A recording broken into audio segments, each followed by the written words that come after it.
What is up, everyone? Today I wanted to do my story, and there's a reason for that. I want people to get inspired, I want people to get motivated, and I want people to know you can beat anything you're going through. This ain't just about addiction. It's much more than that. First of all, let me read what I go through whenever I tell my story. Because the problem isn't the addiction. The problem's up here. The problem's in the mind, centered in the mind. So I want people to know that when they hear this story, you can relate through anything you're going through. So, okay. Men and women drink essentially because they like the effect produced by alcohol. That's why. Why we do anything outside of ourselves to make us feel good. To battle our insecurities, to take us out of the now. Now listen, the sensation is so elusive that while they admit it's injurious, they cannot, after time, differentiate the truth from the false. So now we admit it's injurious. The sensation is so elusive, but we can't differentiate the truth from the false. We don't know why we keep doing it or keep hurting ourselves. Or to relate on the other fact, that you don't know why you keep doing these things that are not good for your life. To them, their alcoholic life seems to be the only normal one. It turns into like, this is just what I do. So like I say, I would like to relate on all levels. Like whatever you're doing in life, you just think it's the normal way. It doesn't have to be that way. They are restless, irritable, and discontent unless they can, again, experience a sense of ease and comfort of taking a few drinks. And or whatever your outside thing is that you're trying to make your insides feel good. Whatever you got going on, you want to do that other thing just so you feel good. And that could be anything in life that is detrimental. So then I go to this part. The fact is that most alcoholics, for reasons yet obscure, have lost the power of choice in drink. Lost the power. Can't even understand, can't even fathom why they've lost the power to drink. Our so-called willpower becomes practically non-existent. We are unable at certain times to bring into our consciousness with sufficient force the memory of suffering and humiliation of even a week or a month ago. We are without defense against the first drink. And that's talking about how we can't differentiate the truth from the false from the other part. And it's so elusive that we don't know why we're doing it. Now this part of the book is where I go through it and then we'll get into the story. But then we go to this part. The idea that somehow, someday, he will control and enjoy his drinking is the great obsession of every abnormal drinker. That's the obsession. We want to be normal. And I'm talking to relate on everything in life. That's the great obsession for everyone, is just to be just to be one. Be a person. The persistence of this illusion is astonishing. Many pursue it into the gates of insanity or death. Now, I've lost a lot of friends, and my wife can't believe it. A lot of people, since I've been on my recovery journey for 8.5 years. And this is very serious to me. So now let's get into my story.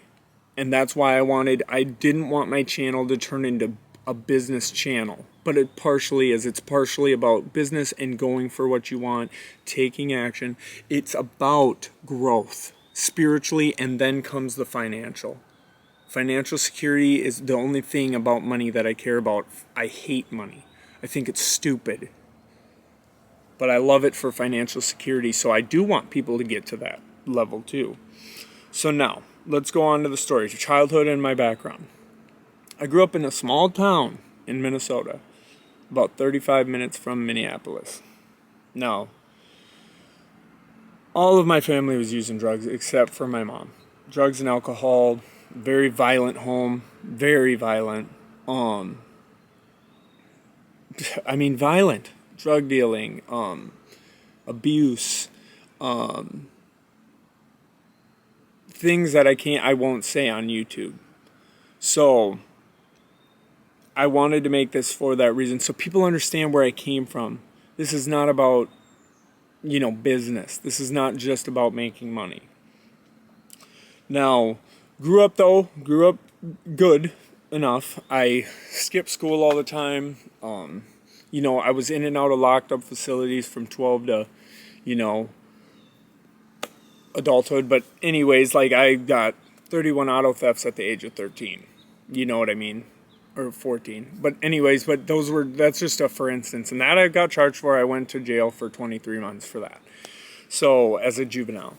Now in juvenile facilities, your mind gets messed with. They sedate you on all these drugs. They scream at you. You can't take naps. So that's the start of my life. My siblings didn't go to jail as much as me. They did, but not as much.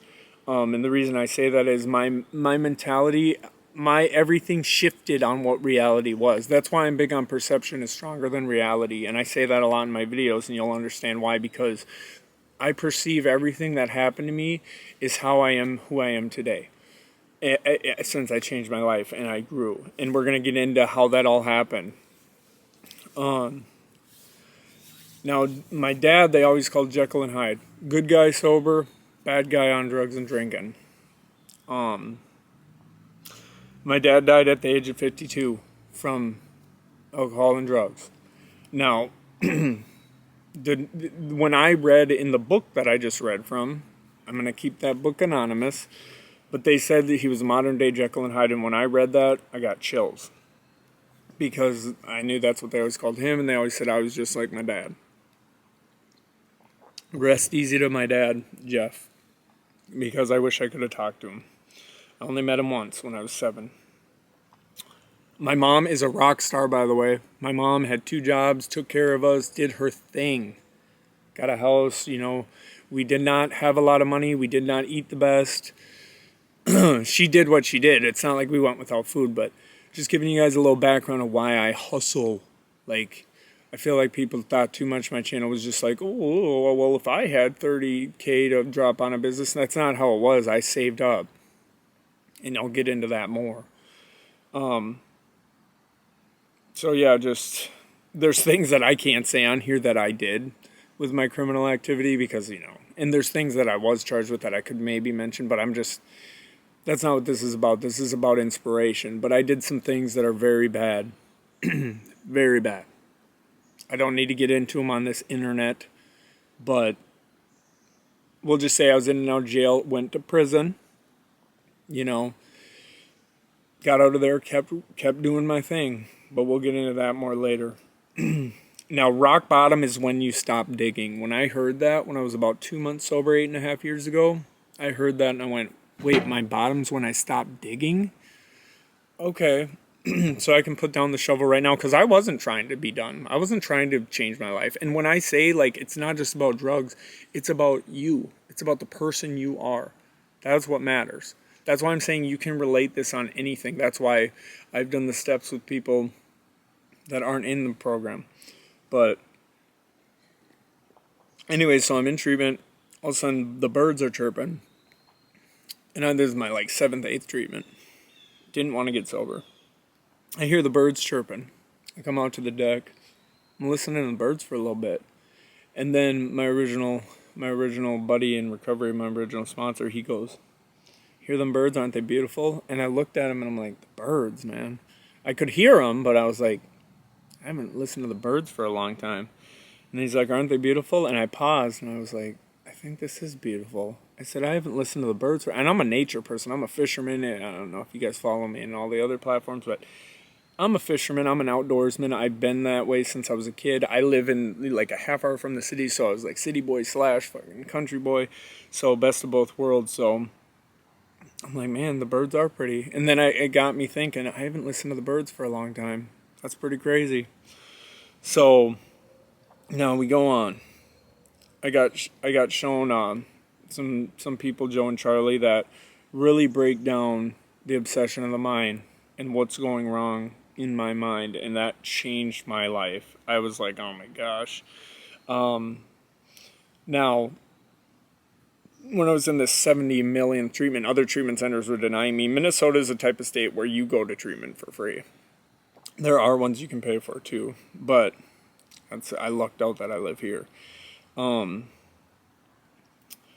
So we go on to everyone is just gone in the treatment center because it was a dual diagnosis one where people are on drugs and people aren't, and everyone's just gone. Everyone's on drugs pretty much, and it was crazy. People were offering me it, and that was when I was starting to think about getting sober. I was like, you know what, maybe I want to get sober. This seems legit. Then they started approaching me about medication.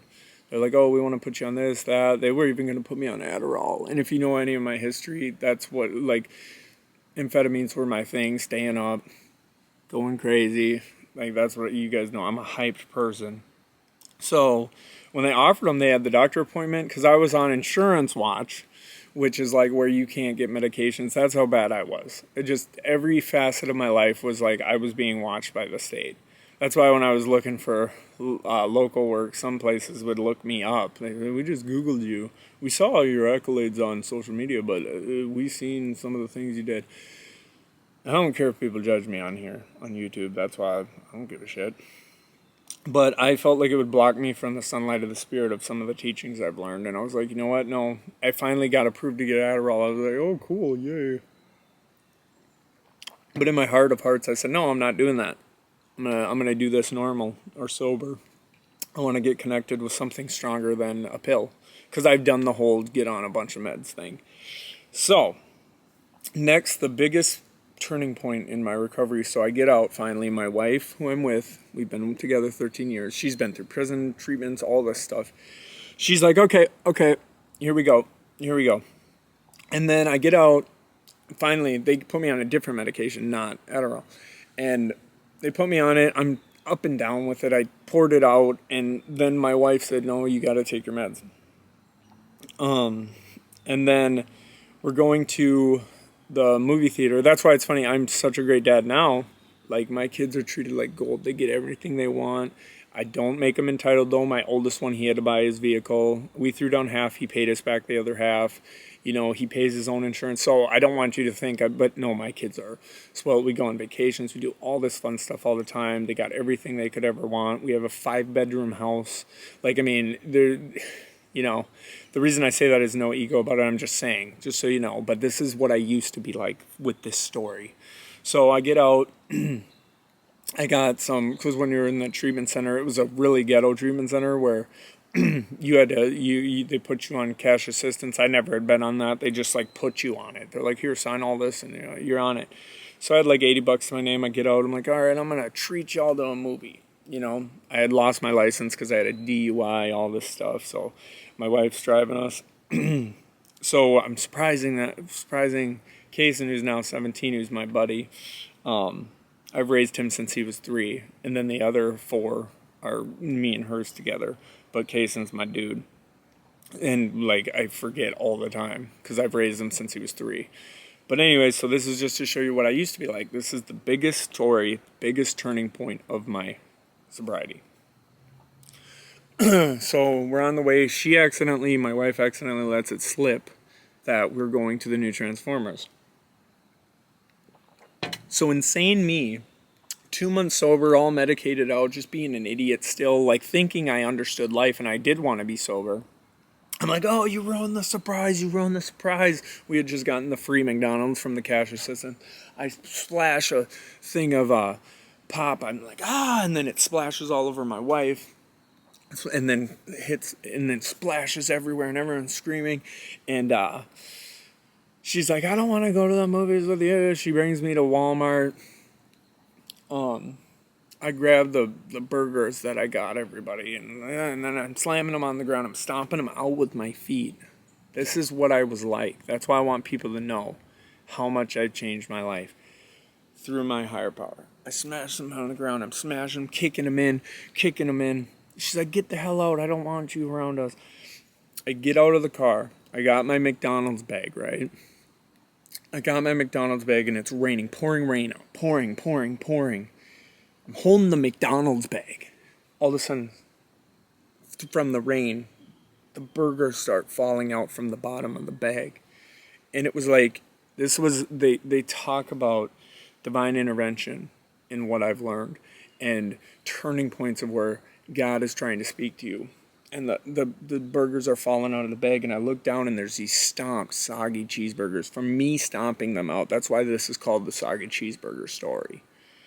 And I'm looking down at them, and then my wife, it was like, I swear, I remember, it was like echoey, and it was like slow motion, and I look up, and my wife goes, "The drugs aren't the problem, you're the problem.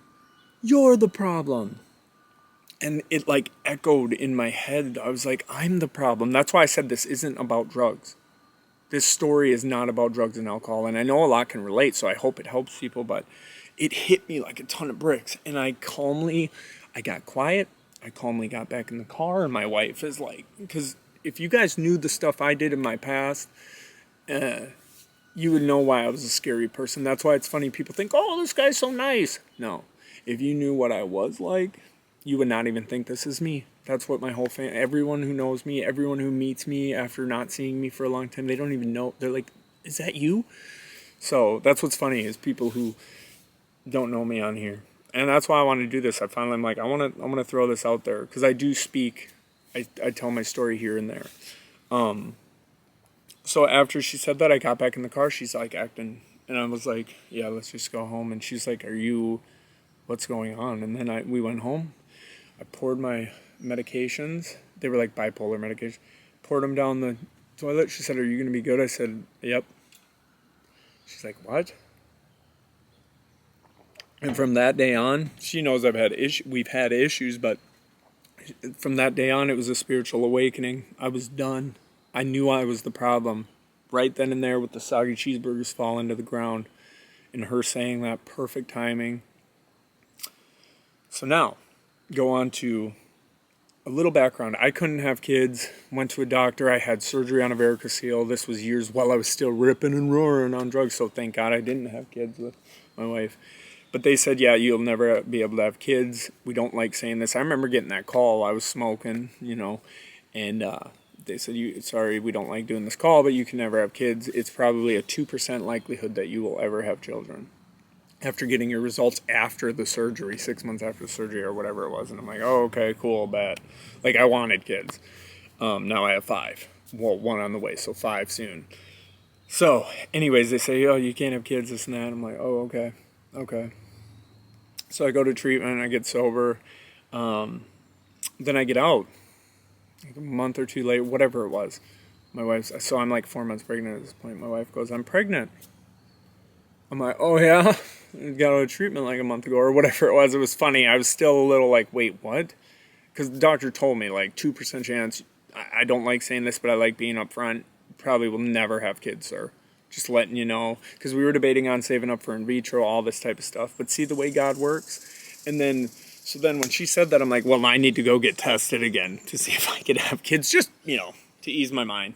Because understandably, she's never done that. But I thought, well, I've been so bad and in prison and in treatments, like maybe she was with someone, but she wasn't. I go to the doctor, get tested, came back, I can have kids. My sperm was great. And the doctor, I go, what happened, Doctor said, I don't know. This is nothing short of a miracle. He's like, you can consider it a miracle, because I don't know. I've never seen someone's test go from that to that like that. Now, funny me thinks, well, I was using so much that maybe they were just all fucked. But also I would rather go with the miracle, and now we can have kids like that. So it is crazy. But that was a big moment too. And then my wife, when she got pregnant with Everly, that's our 7-year-old, she goes, this was that 8.5 years ago, or 8 years ago, whatever, 8.5 years ago. So now Everly's 7.5, whatever. But she goes, you're going to be sober, right? I said, yep. Because I was already on that path of like, I'm good. Like anything that was going to come in my way, nope. Now let's go in jobs and felonies. So I was getting the worst of worst jobs. That's why I tell people when they're like, oh, I want to get to that level. I want to, like, I spent $25,000 on this business, and then that I just had created, and then I let it go because it was the right time to sell, and I sold, got some money back, sold the van. So that's what I'm saying. It was all part of like everything that I do is to keep growing in life. So, and I'm just saying that because I went from having felony jobs $10 an hour in plastic factories to slowly getting better and better jobs, getting my CDL, getting better and better jobs, working at treatment centers. Like, what I'm saying is, like, people think it was just easy. No, we have saved money. My wife used to work more when she was as a hairstylist. She just stopped working. She was working 1 day a week for like years, or like 2 years since we've been back in Minnesota. But we've saved our money. She's saved her money. I've saved money. Like, it takes time. And I used to have $10 an hour jobs and I'd save money. So that's why I tell people I don't get, like, you just have to save money. We're going to do some videos about that too. But it's like, it's all 75. It's just like dieting, which I'm going to get back on. It's like 75% of it, my wife was just saying, is mental, is just doing it, and the other 25% is whatever. So anyways, then I learned too not to dodge my creditors. And what I'm taught in this anonymous book is that you do right. You live these principles in all your affairs. That's why I say my principle is to help people. I fucking mean that. When people would be like, oh, on TikTok a lot, this guy's going to make you pay to him to learn whatever, da-da-da. And I'd be like, no, dude, I do it for free. There's a reason for that. This is why. That's why I wanted to do my story, so people understand why I'm actually trying to inspire people. Like, my principle is to help people. So when I dodged my creditors for my student loans, I ended up paying them back over the couple of years. This was years ago, and I'm all paid up. Everything's good. I have no creditors that are looking to get money. Now, then I started getting into listening to a lot of knowledge through this anonymous stuff that I am involved in, and speakers, and that really changed the progression of, like, just constantly trying to evolve in spirituality and growth. And the next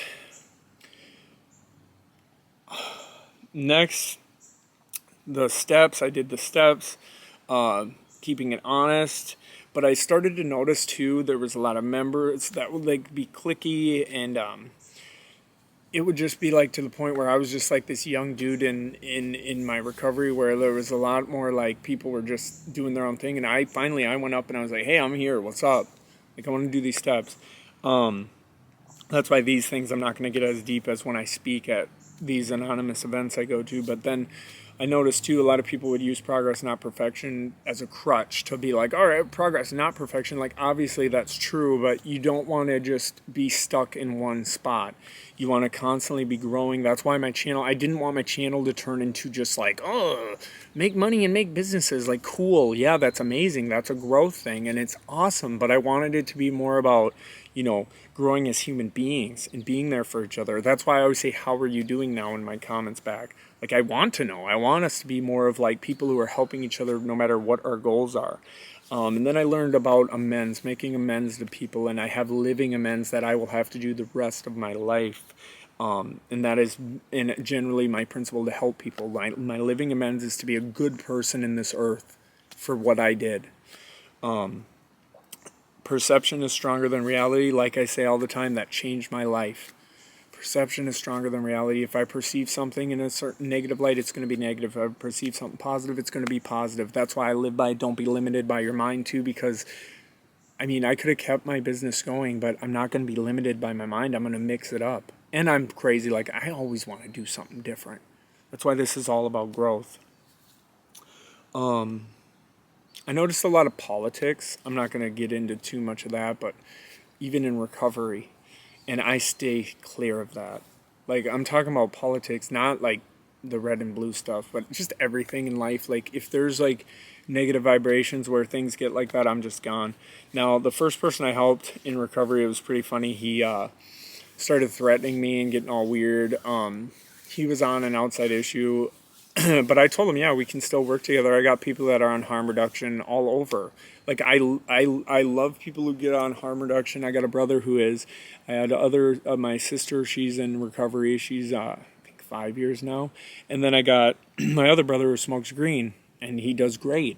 Like, so I'm not at all against it, but he was all like, oh, come here, big boy, this and that. And this guy, I'm talking about this guy who wanted to, like, fight me at the anonymous program. This was a long time ago, and that was my first time really extending my hand. Now I've taken so many people through the steps, including my wife, which was awesome. It was a cool cool thing we did. So going into that, I just was telling you, it was a pretty funny experience my first time, and I'm like, this is weird. I'm just trying to help this man. Spirituality and being open-minded. That's why I'm always talking about don't be limited by your mind, and that's why this is not just about recovery, being open-minded. Then I went and we moved to Florida. I wanted to mix it up. I think I was a couple years sober, like 4 years sober, whatever it was, and worked at a Florida treatment center. It was an amazing experience. I worked at some other places down there too, but ended up being like climbing up the ranks there. Then they ended up letting me go. I'm not going to get into too much of the politics of that because if you guys know me, I'm insane. I was not going to let them, like, they were like, oh, you got to act different because they hired all these new people. It was a whole thing, and then they started writing me up because I'm too, like, crazy and fun, and I was like, dude, I'm not going to just sit here and fucking be lame, dude. Like, recovery is about living and having fun. I'm not going to... If you guys have watched me for a while, I'm not that one. I'm not the one you're going to tell, like, oh, you got to calm down. No, I'm fucking happy. I'm alive. Every day I'm fucking breathing is every breath I take, I'm grateful for. And then I vape. But for real. So that didn't work out. But anyways, and all the clients that have died that I helped through the steps, or just in general, and talking to their parents and stuff, it got a little bit more real when you work at a treatment center and so many die. And then all the friends that die in recovery too. That's why this stuff is serious. Okay, now this is the part in my recovery that got a little sketchy. So I'm about, I think I was like 5-6 years sober at this point. I'm working at a tree place after I got out of the treatment center. I'm at a tree job. Everyone's smoking green, doing their thing, doing meth, doing all their stuff. And I had never had a fleeting thought. That's what we call it. A fleeting thought of wanting to use anything in my recovery at this point at 6 years or whatever it was. And all of a sudden I started thinking, like, man, I can smell green, which I have no problem with. Like I said, I think it should be, it should be a thing legal everywhere. I mean, I don't know everyone else's opinion for, I've seen people stay alive from it instead of sticking to H or whatever's going on. But anyway, so I keep having these fleeting thoughts. I'm talking to everyone about it because I'm being open about it. And then I find my old journal from when I was 2 months sober in that treatment center, or a month and a half sober. And I said, walk to the library today. I saw the river. I wanted to go. I thought it'd be nice to go in that river and drown. Now, the reason I say that to you is, boom. And I had just found my old journal randomly. And I remembered where I came from. That's why we say we do not regret the past, nor wish to shut the door on it. Because I shut the door on the past and I forgot where I came from. That's why I wanted to tell people where I came from. I was like, oh yeah, I wanted to die all the time. That's what I came from. And now I'm thinking about smoking some green. And I'm not the type. I'm a hype dude. So that green would turn into flipping and doing, you guys know. If you know, you know. That's just the way I am. So that I was done. So then I got back more into working with others. And then there's something I noticed when I was at that treatment center job. That's a different format. Like, it turned into a recovery stage character. Now, I think there's stage characters in all facets of life. You can be a stage character for this, that, and the other. You can turn into something that you're not. You're not being your true self. And then when the treatment center job went away, I think that's what happened, is it disconnected. Now, I caught that. You got to catch if you're being a stage character, especially I noticed with the social media stuff. That's why I have a lot of people say, you keep it so real. That's all I'm going to be. And because I'm aware of the stage character thing, I don't want to be a stage character. That's why I'm taking you on whatever journey I go on. I'm not going to fucking be like, oh, I'm just this guy now. I'm just a cargo van man. Like, no, I'm not. That's not at all what I am. I'm not just going to be a cargo van guy. Like, this is life, dude. Anyways. Because, when some people, it was mostly all love, but I had some people who were like, oh, disappointing, you couldn't hack it, I'm done, unsubscribe. Like, okay, bye, dude. This is not what this is about. What the, how, I say it all the time, don't be limited by your mind, perception stronger than reality, and this is about inspiration. I love hearing, people who have been hitting me up now more about, oh, I'm going to school for this, I'm learning this trade, I'm getting my CDL. That's what I like. I like any positivity. I don't care. It's not just, if you build a cargo van business, there's so many variables with that. That's why, but I'm not going to get into that. I'm going to stick to my story. And then I got into music. It was growing. I did a show, made a music video, but music was fun, dude. Actually, me and my buddy might be making a new song soon, but the reason the reason I'm bringing that up is just the music industry. It got to my last song on YouTube, Seth Leroy, Reincarnated. It was like, that's why I talked about feeling myself was bad for my health. Feeling myself, put that on the shelf. Feeling myself was just for the wealth. Feeling myself, put that on the shelf. Back now, reincarnated. Anyways, the reason I made that song, it was my last song I recorded, was because it was ego. I felt like music was too much about ego, which understandably you need to get big, you gotta just keep pushing it, but you have to remain humble. But what I'm saying is I didn't like the vibration it was given my life. It was just, we made a lot of songs too. Shout out to my buddy Bo. I do got mad. We love each other, but it was just too much. But anyway, so then music I stopped. Then I went and got my CDL, because after I lost the job because of COVID that I'm at now again, went and got my CDL, started working. I did like the place, but then they started taking advantage of me. Like the same thing. That's why I was real looking for something where I got to pick my own schedule, do my own thing, and that's what I found. So then I started my business. I was not going to be driven by fear, and that's where you guys started watching me. I started my business, and it was amazing for a year, and it still was going fine. That's what I don't think people understand. Like, it wasn't like I had to jump out. It was a tactical decision. Like, okay, vans are selling good, and we sold our van like that. Made $8,000 back. Cool. Done. Want to focus on other things, like, and getting into the next thing. Social media was growing all over Facebook and all these things, all these platforms I'm monetized on now. I never want to get into how much I make, and it's not a crazy amount, but I just think that's tacky. I've seen people do that, and on Facebook and all, like, I'm not going to do that. And the reason I'm saying that, but I felt like I wanted to more inspire people and bring a positive message. And even through my TikToks and all these things that I'm doing now because of it, and on Facebook Reels getting monetized, all this stuff. So the reason I'm saying this is I didn't want it to just be about cargo van. Everything was cargo van, dude. And I understand that, but it was just like, I want to just post positivity or fun things or beautiful things in nature that I like. Like, it felt like it wasn't feeding the soul the way that because I love helping people start their businesses. I still have been helping people. That's what's funny. It's not like I'm away from it. I made a tactical decision to stop. Like, I got my 5th baby on the way. I'm like, I'm done. I'm not gonna keep, because it stressed my wife out. Because one day I'd make net 150, one day I'd net 400.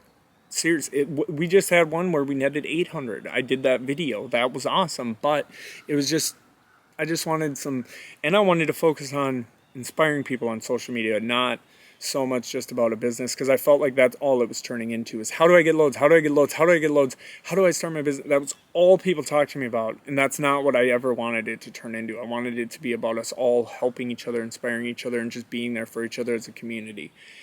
But anyways, so that's why too I'm big on no stage character. That's why I wanted to just be me. And that's why I wanted to put this out there finally, was just, whatever you're going through in life, hit me up. Comment. I'm on all these platforms. I talk to people all the time, and I have been, about their businesses mainly, but also we talk about life. If you need to talk to anyone about getting sober, or not even that, just problems in your life, hit me up. I love helping people. That's literally the principle in life, because like I said, I'm not going to say everything I was like in here, but I was not a good person. And I changed my ways, and I hope this helps somebody, and I hope it gets you guys to know me a little bit more, and I hope people who stumble upon this in the future see it, and hopefully it can help them, and reach out anytime.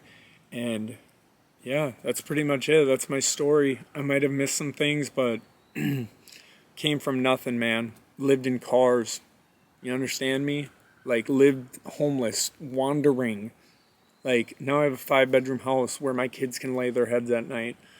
And it's all blessings to my higher power, and just staying the course and having that principle of helping others. So that's it. That's my story. Everyone have a blessed day, and keep searching. Keep your perception of reality in a positive light. That's all I want, is just try to stay positive and get through what you need to get through.